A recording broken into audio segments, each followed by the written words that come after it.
Some birthday celebrations defy all logic and expectation. You are about to discover 23 of the most unbelievable American birthday party stories, a collection of true tales where good intentions spiraled into pure chaos. We will uncover how a simple petting zoo goat became a neighborhood legend and why a stadium filled with balloons led to a citywide ban. By the end, you will have a front row seat to the most spectacular and strange party fails ever recorded. Did a child's science experiment really require a call to the fire department? How did a flash mob proposal completely hijack a 30th birthday? What is the strangest way you have ever celebrated getting older? That Texas oil family dreamed of a birthday spectacle no one would ever forget. For their son's 10th birthday, they rented a massive indoor stadium, a space built for roaring crowds and sporting events, and they decided to fill it with a sea of color. Their plan was breathtakingly simple and staggeringly ambitious. They would release over 1 million helium balloons all at once. The logistics were a monumental task, requiring a small army of workers and days of careful preparation. Each balloon was individually filled, a slowly rising tide of rubber and string that crept higher and higher toward the cavernous ceiling. The effect before the release was like standing under a shimmering, multicolored sky, a silent, beautiful weight hovering above the birthday boy and his hundreds of guests. The moment of the release was meant to be pure magic, but magic, as it turns out, can be dangerously unpredictable. With a single coordinated trigger, the entire ceiling of balloons let go. It was not a gentle, floating descent, it was an avalanche. A roaring, silent cascade of color plummeted downward, a tidal wave of rubber that instantly engulfed the party. The force of 1 million balloons falling at once created a suffocating blanket, burying children and adults alike in a chaotic, pastel-colored storm. The cheerful pops of balloons were drowned out by screams of surprise and confusion as guests fought their way through the knee-deep, then waist-deep, layers of balloons.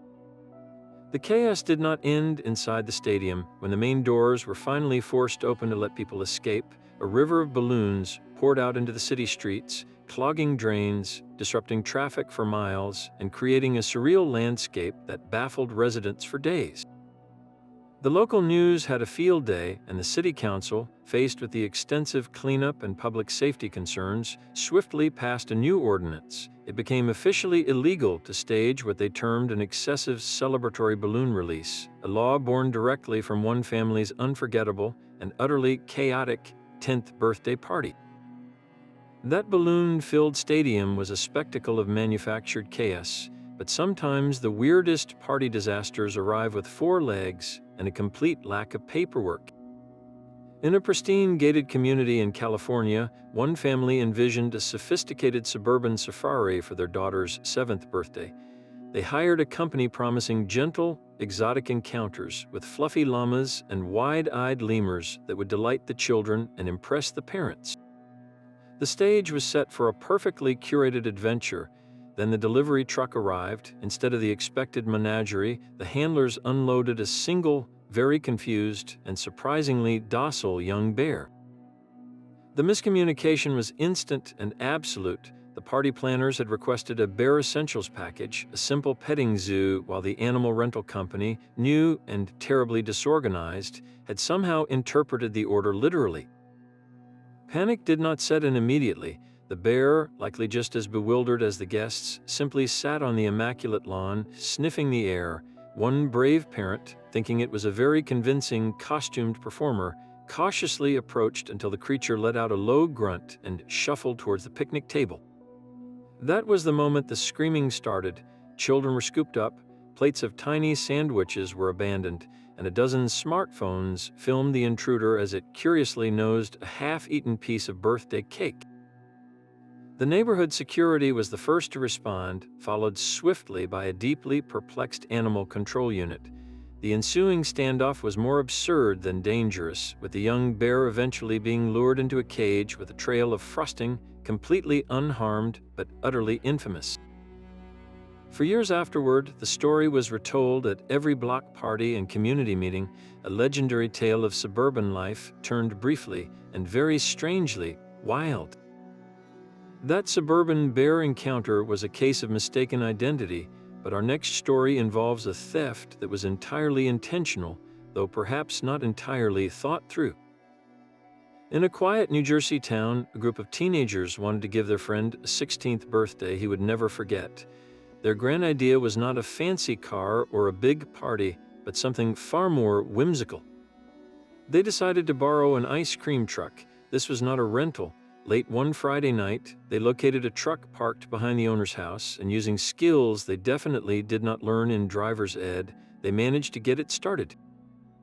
Their plan was simple and, in their minds, utterly heroic.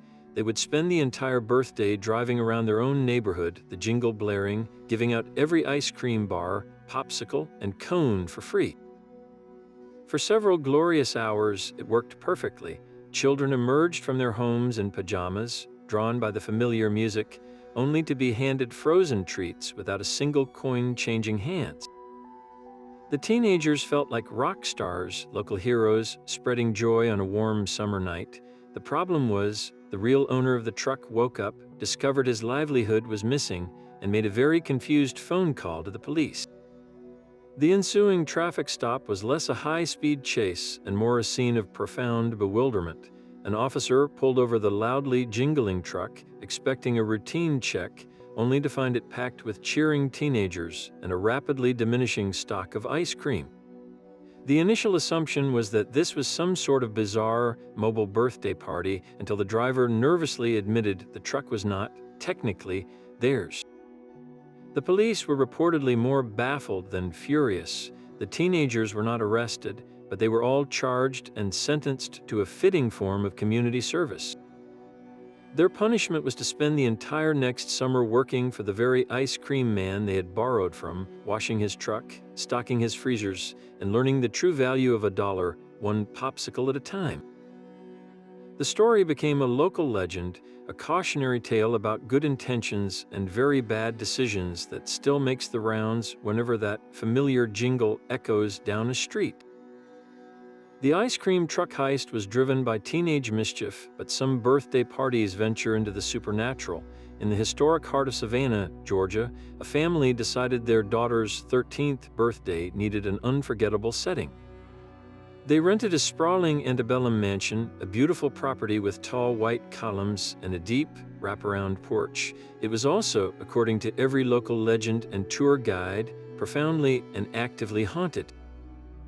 The parents saw it as the ultimate theme, a spooky sleepover that would be the envy of all her friends.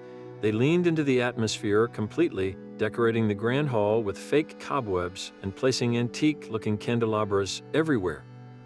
As darkness fell, the birthday girl's older cousin began telling ghost stories, tales specifically about the mansion's alleged former residents, a heartbroken widow, and a mischievous child.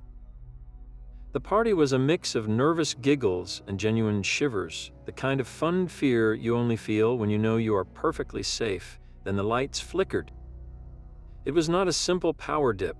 The ornate chandelier in the main parlor dimmed and brightened 3 times in quick succession, perfectly in time with the storyteller mentioning the widow's name. A sudden cold draft swept through the room, even though it was a warm, still night and all the windows were sealed shut. From upstairs, a series of distinct, rhythmic knocks echoed down the grand staircase like a child bouncing a ball. The playful screams turned into a stunned, genuine silence. No one was upstairs. The rest of the night was a cascade of small, unexplainable events. A door on the 2nd floor was found swinging on its hinges when everyone was certain it had been closed. One girl swore a gentle, invisible hand had tugged on her braid. The parents, initially amused, grew increasingly uneasy, checking the entire property twice, but finding nothing and no one. The party became instantly infamous, not just among the guests, but throughout the city. The story was so compelling that a local paranormal investigation group, who had long sought permission to study the mansion, contacted the family.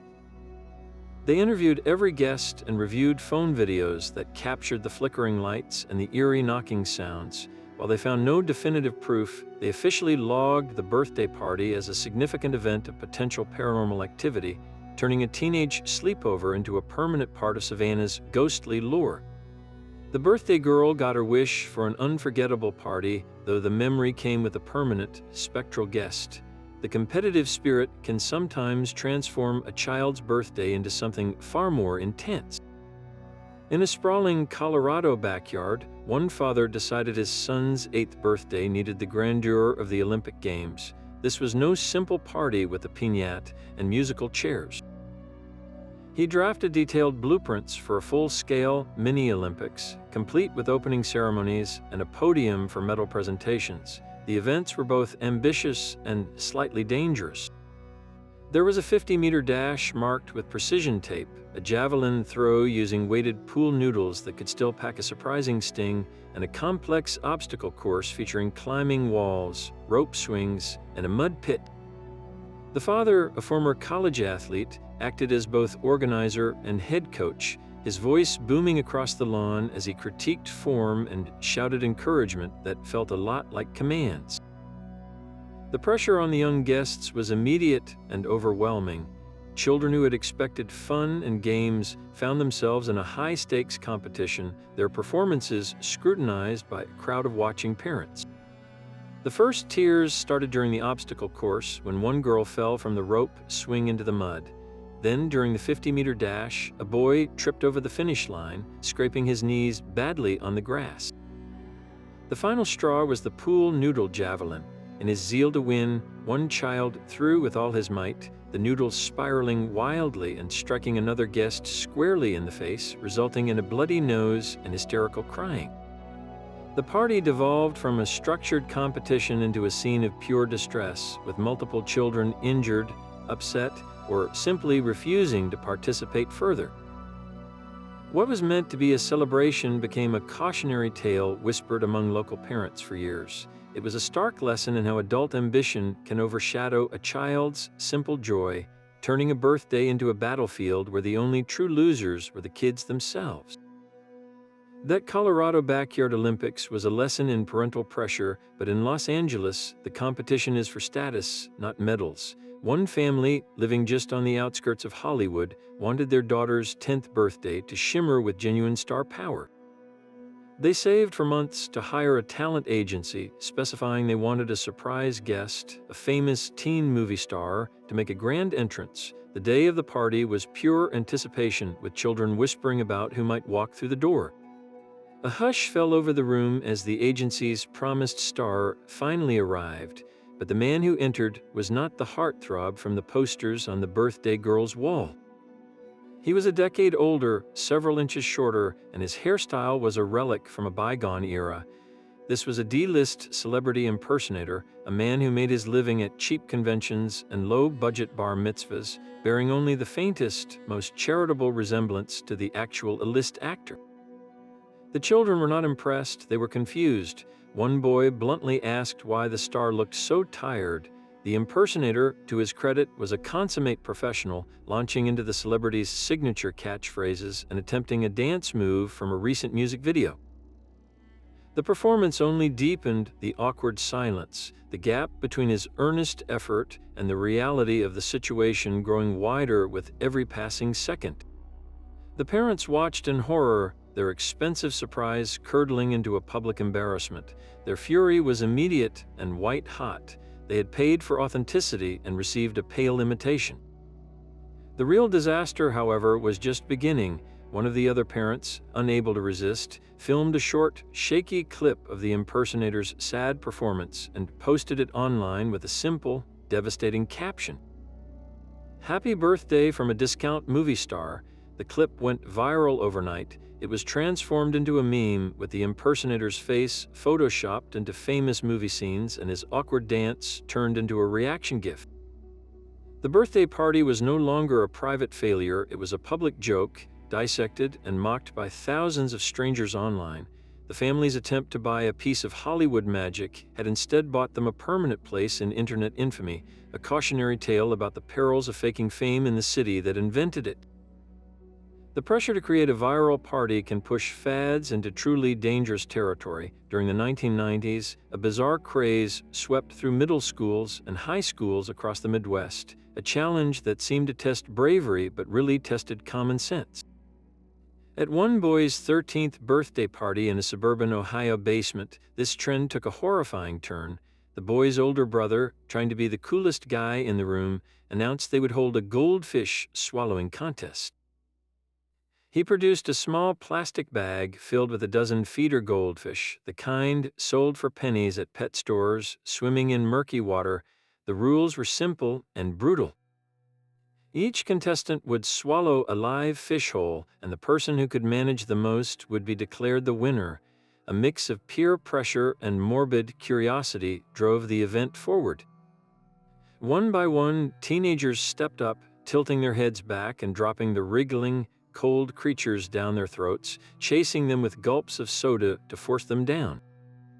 The atmosphere was a chaotic mix of nervous laughter and grim determination. The party's turning point came when a parent came downstairs to check on the noise. She walked into a scene of surreal horror, watching as her own son prepared to swallow his third fish. Her scream cut through the chaos, followed by a wave of immediate parental intervention.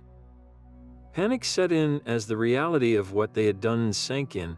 Frantic calls were made to the local poison control center, with terrified parents describing the situation to bewildered operators who had to consult manuals for guidance on live animal ingestion. The aftermath was a lesson in biology and regret. While the goldfish posed no direct toxic threat, doctors explained the severe risks of parasites, internal blockages, and bacterial infection from the untreated tank water. This single birthday party became a notorious local story, a cautionary tale that principals would reference during school assemblies for years. It is still cited by child safety experts when discussing how quickly a dumb dare can escalate into a genuine medical emergency, a stark reminder that some party trends are better left in the past. The Pennsylvania backyard joust was a spectacle of pure, unfiltered ambition. A family in rural Pennsylvania decided their son's 12th birthday needed the thunder of hooves and the clash of steel, so they bypassed the themed restaurant entirely and built their own medieval times in their 3-acre field. The father, a carpenter, spent 2 months constructing a full-size, if slightly rickety, jousting arena from pressure-treated lumber and bales of hay. They did not hire actors, they rented 4 actual horses from a local stable and convinced some brave uncles and cousins to wear heavy, rented suits of plate armor in the summer heat. The birthday boy was dubbed Sir Gregory of the Green Lawn, leading his loyal knights in a grand procession before the main event. The plan was for a choreographed, slow-motion joust, a glorious display of chivalry for the assembled parents filming on their phones. The 2 knights trotted towards each other, their lances, thankfully just painted PVC pipes, held high, but one of the horses, spooked by a fluttering banner, suddenly shied to the side. The knight on its back, already top-heavy and struggling to see through his helmet's visor, swung his lance in a wide, uncontrolled arc. It missed his opponent completely. Instead, the foam-tipped pipe swept across the nearby royal table, a magnificent castle cake at its center. The lance connected with the sugary turrets with a sickening crunch, sending a wave of frosting, sponge cake, and delicate sugar figurines flying across the front row of guests. The arena fell silent, save for the sound of a single plastic knight toppling from the cake's rubble. Sir Gregory stood frozen, his own ceremonial sword drooping, as he watched his birthday feast destroyed by a wayward jousting charge. It was a moment of hilarious, catastrophic failure, a perfect collision of noble intentions and profoundly flawed physics that left everyone sticky, stunned, and with a story they would tell for the rest of their lives. Her birthday party was supposed to be a celebration of her, a milestone 30 years in the making. She had chosen a rooftop bar in New York City with glittering views of the skyline, surrounded by her closest friends and family. The evening was filled with laughter and toasts, a perfect tribute to the woman everyone adored. Then, without any warning, the music shifted. A familiar pop song blared from the speakers, and one by one, strangers in the crowd began to stand up, breaking into a perfectly synchronized dance. It was a flash mob, a spectacle of coordinated movement that swept across the rooftop. At first, she was delighted, thinking her friends had arranged this incredible surprise for her birthday. She laughed and clapped along, her face beaming with joy, but then the dancers parted, creating a clear path straight to her. Her boyfriend, who had been quietly holding her hand, suddenly dropped to one knee. The dancing stopped. Every single person, including the professional performers, turned to watch. The look on her face shifted from joyful confusion to stunned disbelief, then to a kind of horrified realization. This was not for her birthday. This was a marriage proposal, staged in the most public way imaginable, using her own party as the backdrop. She said yes, of course, to the roaring applause of hundreds of strangers and friends alike. But in that moment, her 30th birthday vanished. It was instantly and permanently rebranded as her engagement party. For years afterward, whenever she told the story of how she got engaged, people would gasp at the romance of the flash mob. They never asked about the birthday it replaced. Her own milestone was completely eclipsed, a personal celebration hijacked and turned into a viral-ready moment that was never truly hers. A simple petting zoo seems like the safest of birthday bets, but that is before you meet a goat named Kevin. This was no ordinary farm animal. Kevin was a master of deception and a true escape artist, a Houdini with hooves. His enclosure at a suburban birthday party in Illinois looked perfectly secure to the adults, a simple pen of metal fencing and a single gate. For Kevin, it was a puzzle to be solved. While the children were distracted by fluffy rabbits and a docile pony, Kevin was working. He first nudged the gate's latch with a surprising amount of precision, his head tilted at just the right angle. When that failed, he used his powerful neck and shoulders to test the fence posts, finding one that was slightly looser than the others. With a few determined shoves, he created a gap just wide enough to squeeze through, and he was free. His great escape began not with a sprint, but with a casual, confident stroll away from the chaos of the party and into the quiet neighborhood. His first stop was the neighbor's award-winning rose garden, a display of delicate hybrid teas that had taken years to cultivate. Kevin treated them like a gourmet salad, methodically consuming every bloom in sight. He then moved onto a carefully manicured hedge, trimming it with an enthusiasm the homeowner had never managed. The trail of destruction was easy to follow, a path of mangled flowers and chewed shrubbery leading away from the party. The real surprise came when Kevin, apparently still hungry, ambled across a busy parking lot and right through the automatic doors of a local supermarket. For a few surreal minutes, he roamed the produce aisle, investigating heads of lettuce and leaving hoof prints near the organic carrots. Shoppers stared in disbelief, some pulling out their phones to film the nonchalant goat as he sampled a display of fresh kale. The store manager was utterly flummoxed, unsure whether to call animal control or simply ring up the produce Kevin was eating. By the time the petting zoo handlers caught up with him, Kevin had become a local celebrity. His brief reign of floral terror and grocery store exploration was documented across neighborhood social media groups, with residents dubbing him the Great Escapist. He was returned to his pen without any fuss, seemingly satisfied with his adventure, but the legend of Kevin lived on, a reminder that even the most innocent party attraction can hide a brilliant and very hungry mind. Money can buy many things, but it cannot always rewrite the rules. A billionaire tech CEO, a man accustomed to bending reality to his will, decided his daughter's 11th birthday required the ultimate venue. He did not just want a party at a theme park, he wanted the entire park to himself. His team negotiated a staggering sum to rent out one of the country's most famous attractions for a full day, a transaction they believed was a simple matter of writing a large enough check. They planned for a private wonderland where a few dozen children could roam freely without a single line or common guest in sight. But they overlooked a crucial detail buried in the park's original founding charter, a legal relic from its creation decades earlier.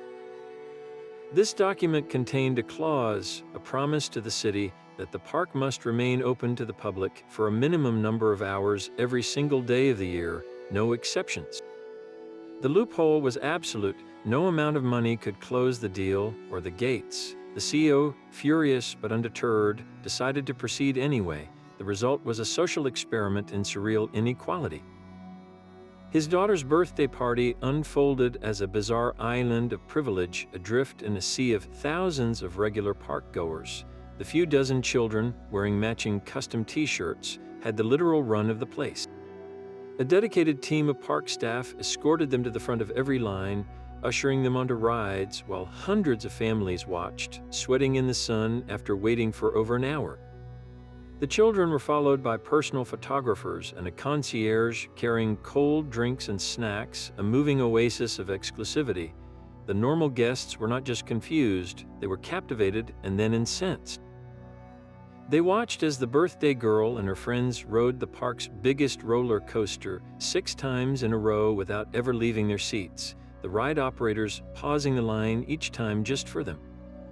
The strangest moment came during the afternoon parade when the entire birthday group was ushered onto the main stage to dance with the costumed characters, becoming an unscripted part of the show for the massive, bewildered crowd. The entire day was documented in real time by the public. Viral tweets began to pop up, one after another. A photo of the private cupcake feast set up in a normally crowded picnic area, captioned, "Are we the NPCs in their birthday game?" A video of the children being whisked past a long, snaking line with the text, "Guess we found the pay-to-win mode." The story exploded online, becoming a symbol of modern-day excess and a stark lesson in the limits of wealth. The CEO got his private party, but he also purchased a wave of public outrage, proving that even a billionaire cannot always buy a truly exclusive experience. That young scientist's birthday was meant to be a celebration of discovery, a carefully planned afternoon of cool chemistry in a Seattle suburb. The parents, eager to nurture their son's curiosity, had transformed their kitchen into a laboratory, complete with safety goggles and lab coats for all the guests.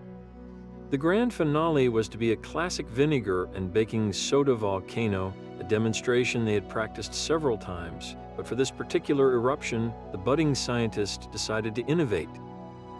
He reasoned that if a little vinegar and baking soda created a fun fizz, then a lot would create an epic explosion.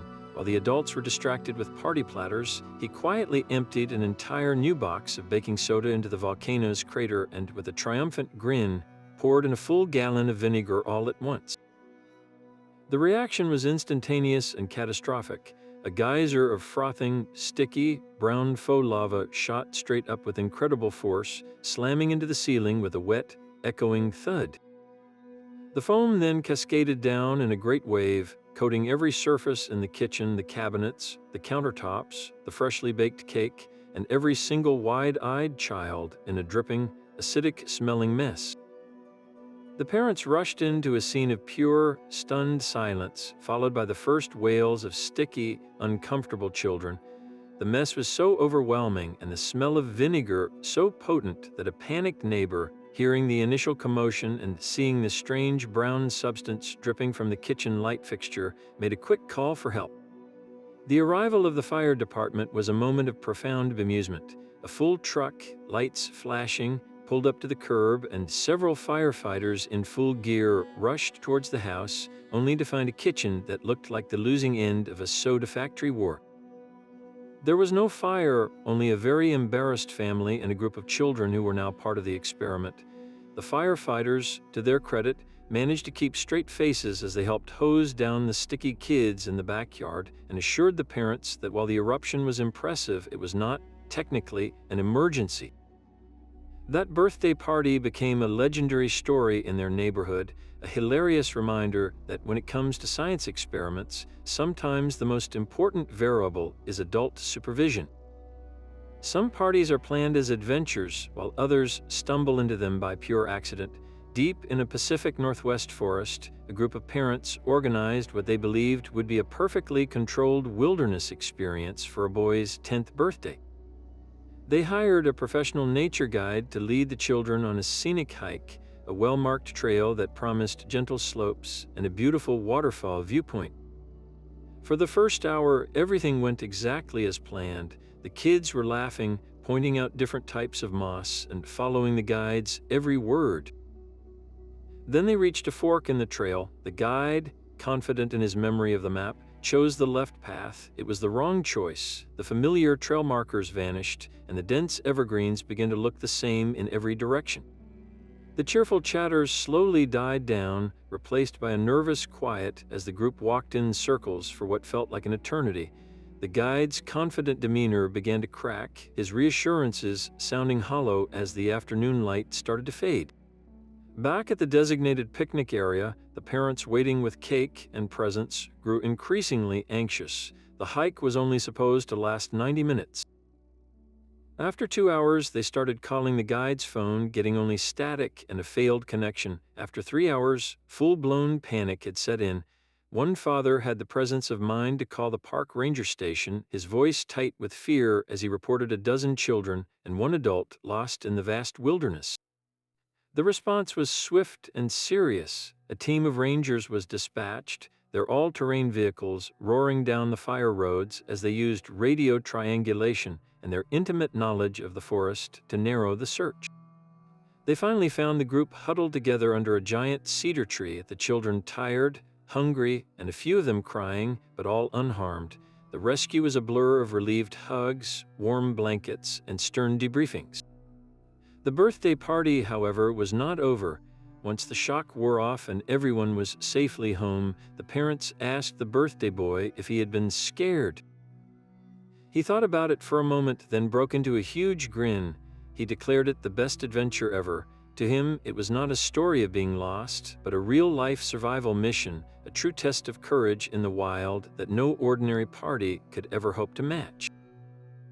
Arizona's summer heat demands water, and one family thought they had the ultimate solution for their daughter's 9th birthday. They rented a super-sized inflatable water slide, a towering blue and yellow behemoth that promised thrills and relief from the desert sun.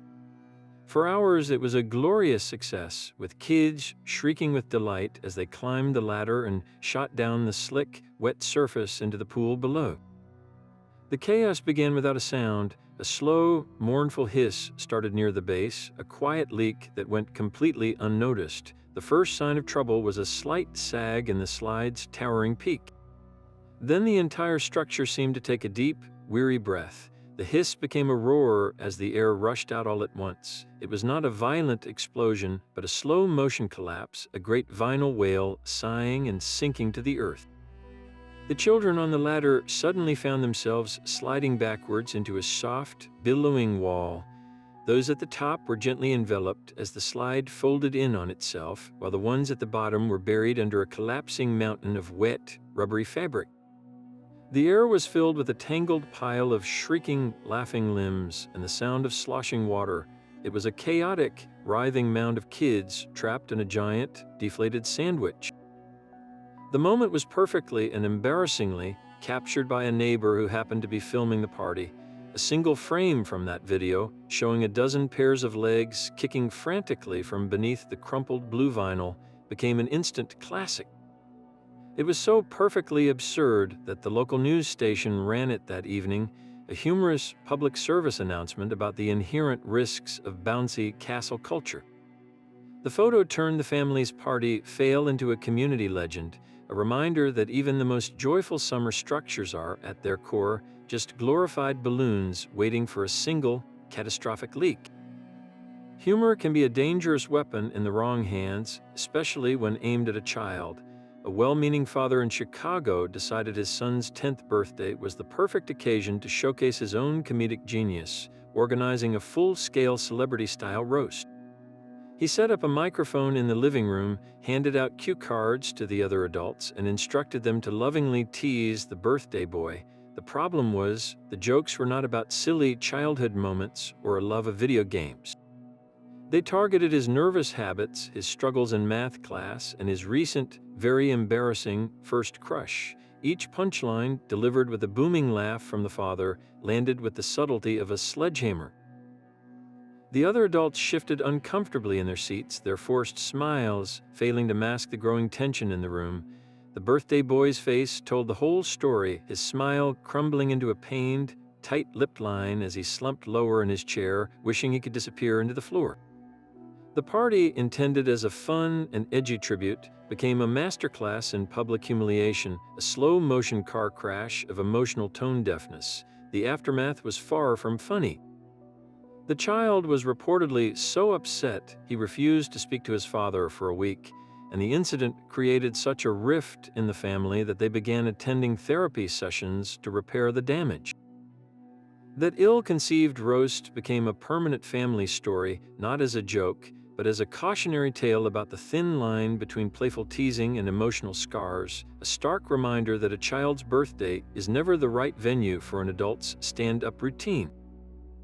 The pressure to create a picture-perfect moment can strip all the joy from a celebration, leaving only a messy, tear-stained reality. One family in Miami fell hard for the smash cake trend, a popular internet phenomenon where a one-year-old is given their own small cake to demolish with gleeful, frosting-covered hands. They wanted their version to stand out, to go viral, so they commissioned a bakery to create a masterpiece, a four-tiered, fondant-covered work of art modeled after the child's favorite storybook castle, complete with tiny sugar dragons and a drawbridge. It cost more than the catering for all the adult guests. They placed this edible fortress in front of their bewildered son, dressed in a custom-made princely outfit, and encouraged him with loud, excited voices to go ahead and smash.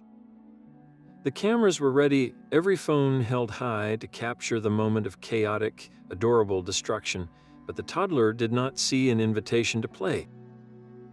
He saw a towering, colorful monolith placed before him. He saw the intense, expectant faces of dozens of adults staring, waiting for him to perform. His tiny hands, which usually delighted in squishing bananas, hesitated. He poked at the base of the cake once, then twice, his lower lip beginning to tremble. The room fell silent, the only sound, the whirring of a professional video camera. Then came the first sob, a shuddering, confused wail of overwhelm. Instead of a joyful mess, they got a terrified child, his princely costume now stained with icing as he cried into the crumbling castle wall. The expensive cake was ruined, but not in the cute way they had envisioned. It was a monument to a failed plan, a sticky, sad mess that no filter could fix. The lesson was as clear as the tear tracks on the baby's face, a reminder that you cannot force a viral moment, and that the sweetest memories are often the ones that happen when you stop directing and simply let the child play. That smash cake disaster was a case of forced fun, but sometimes a celebration takes a spontaneous turn into legally binding territory. In the shimmering desert heat of Las Vegas, a woman celebrated her 40th birthday with a lavish backyard party, the champagne flowing as freely as the laughter among her closest friends.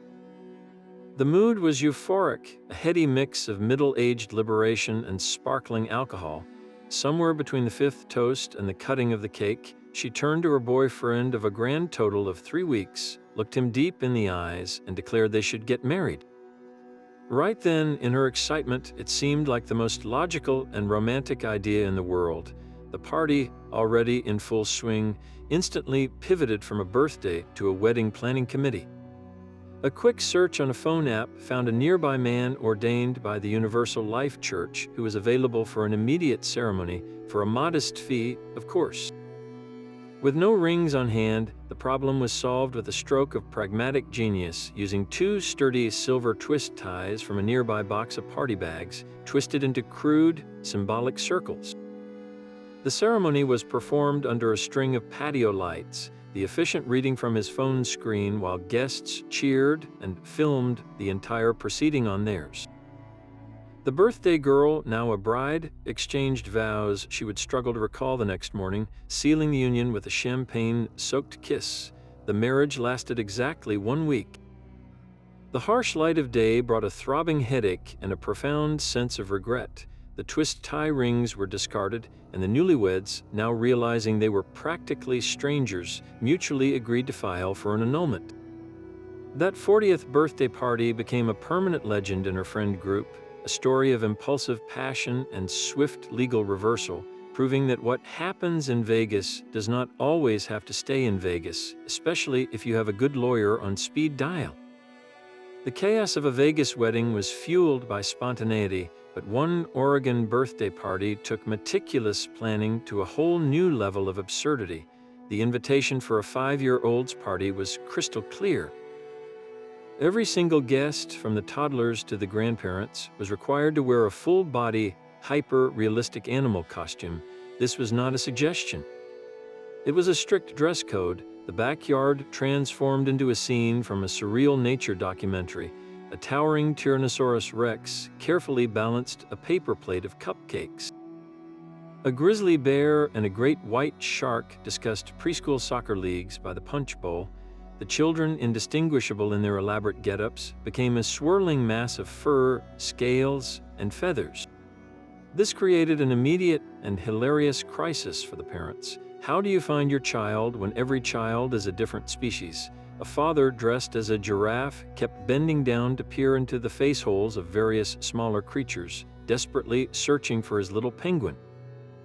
A mother, sweating profusely inside a plush cow costume, kept calling her daughter's name, only to have 3 separate ladybugs and a bumblebee turn around.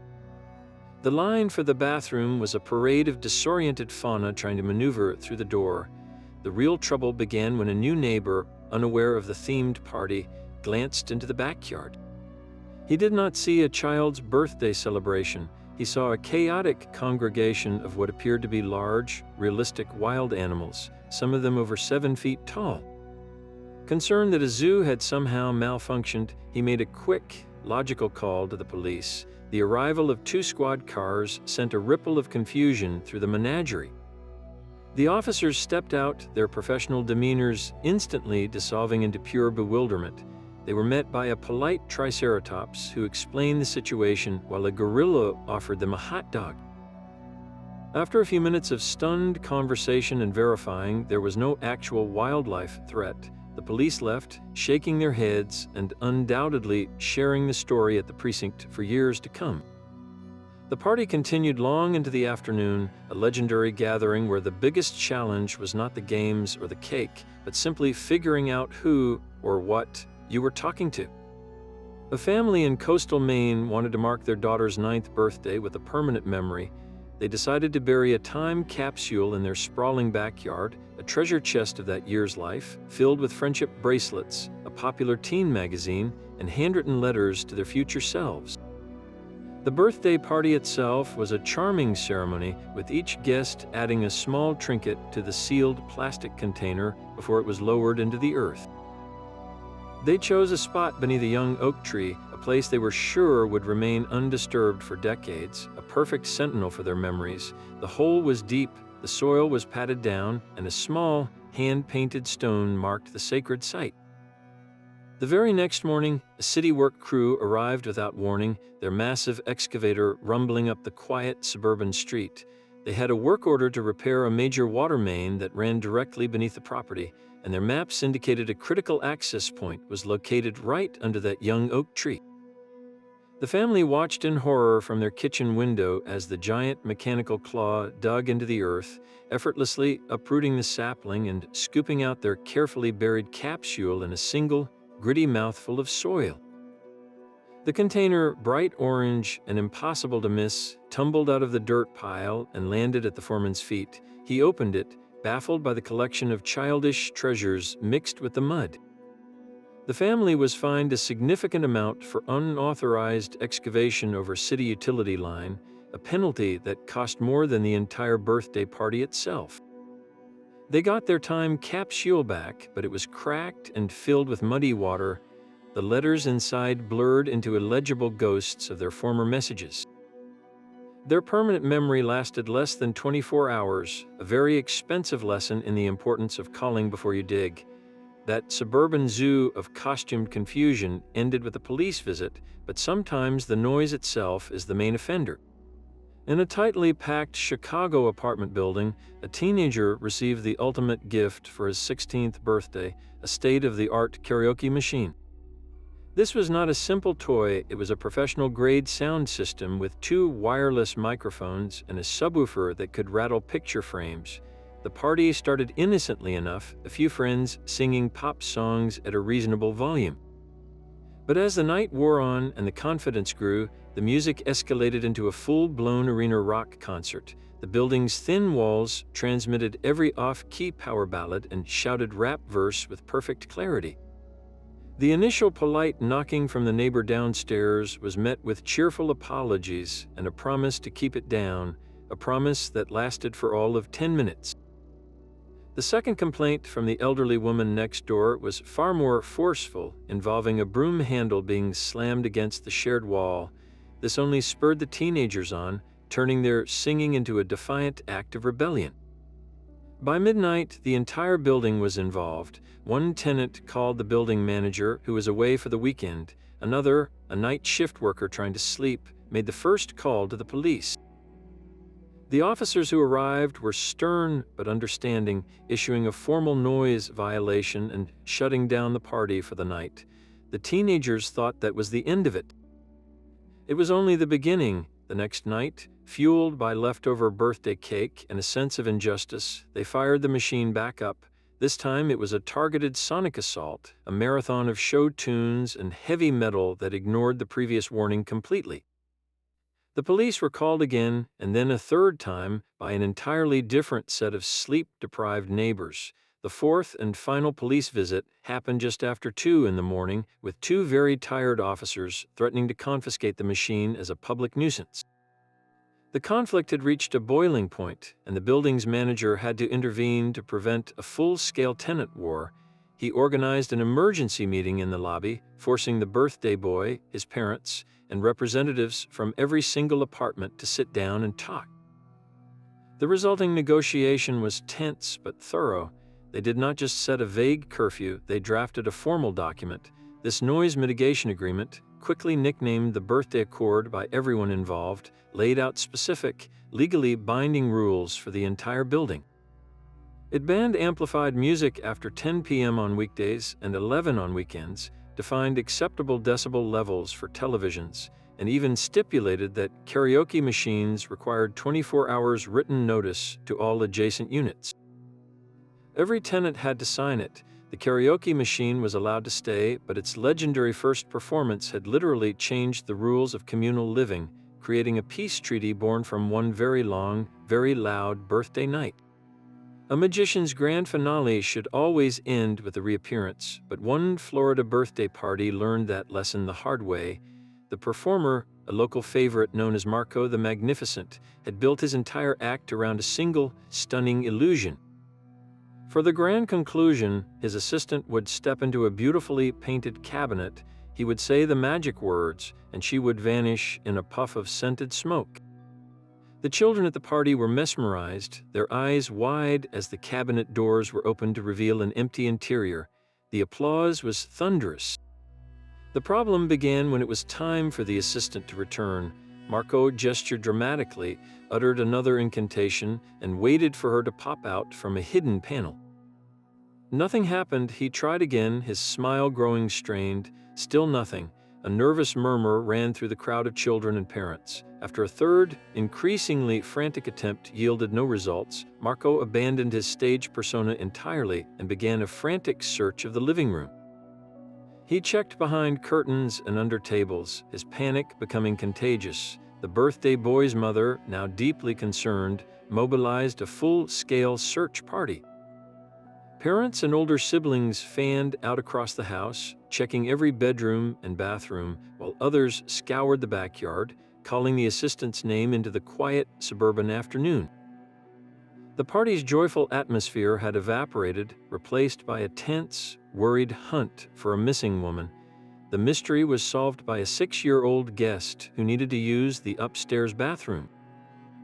She noticed a sliver of light from a linen closet that was usually kept closed.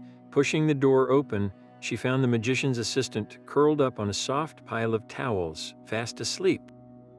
She had performed at 3 parties that day and was utterly exhausted.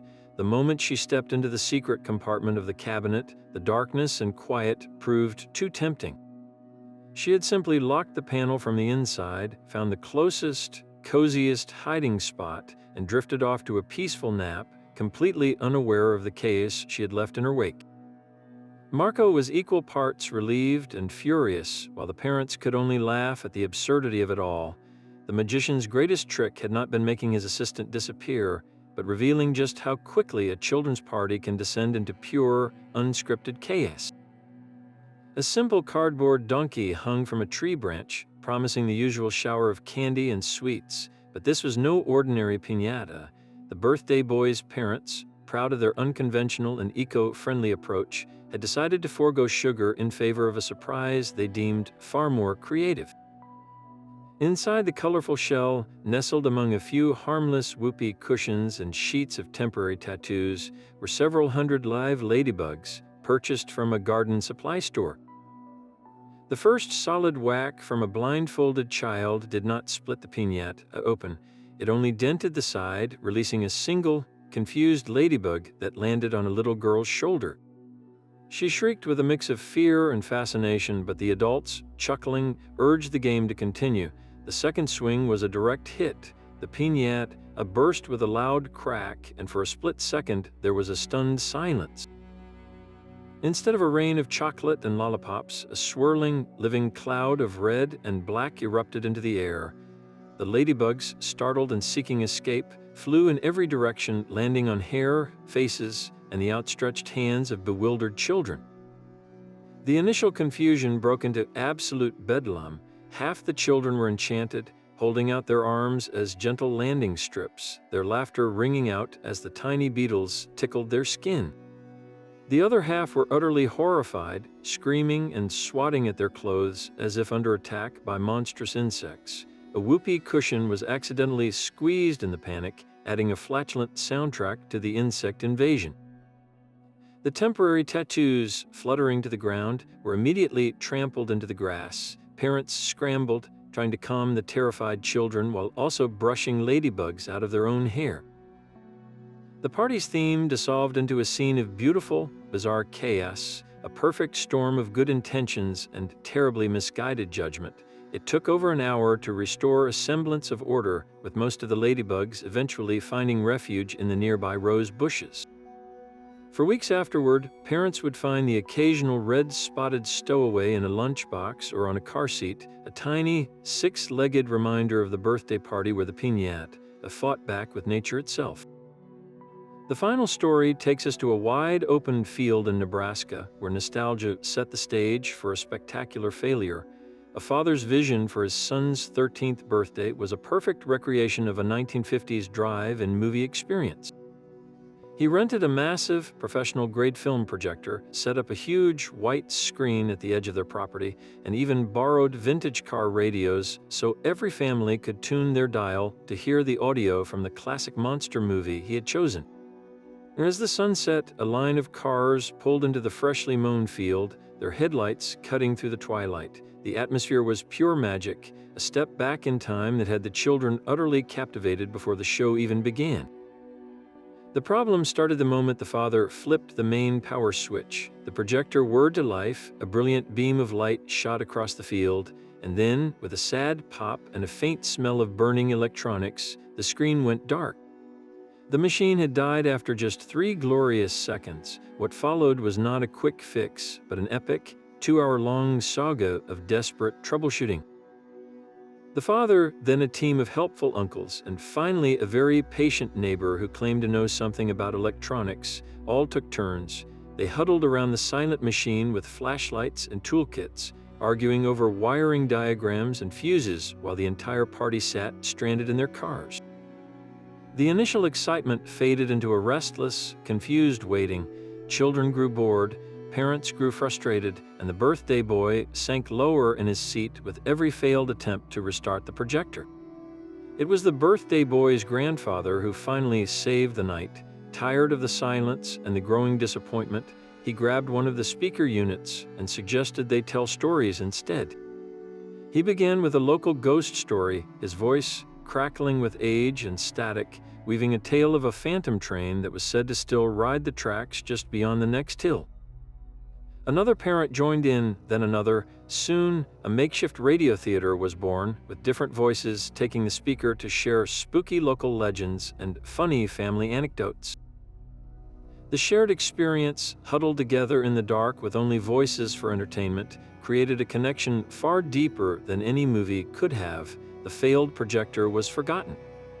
Years later, no one who was there could tell you the name of the film they had meant to watch, but every single one of them could recount the stories they heard that night in the field, a birthday party where a technical disaster sparked a moment of pure, unexpected magic. From stadiums buried in rubber to goats exploring grocery stores, these 23 stories paint a wild portrait of celebration. The sheer variety is staggering, from the supernatural chills of a Savannah sleepover to the legal aftermath of a karaoke war, proving that no two parties ever unfold the same way. What unites them all is a beautiful, chaotic truth about American birthdays. They are not just about cake and candles, but about the unpredictable collision of human ambition, childhood wonder, and plain old bad luck. These spectacular fails and strange twists, while bizarre in the moment, are the very events that forge the most enduring legends. They become the stories families tell for decades, the defining moments that are remembered long after the perfect, flawless parties have faded from memory. So what about you? What is the strangest, funniest, or most chaotic birthday story you have ever experienced, either as a guest or a host? The comments section is waiting for your tales of party pandemonium.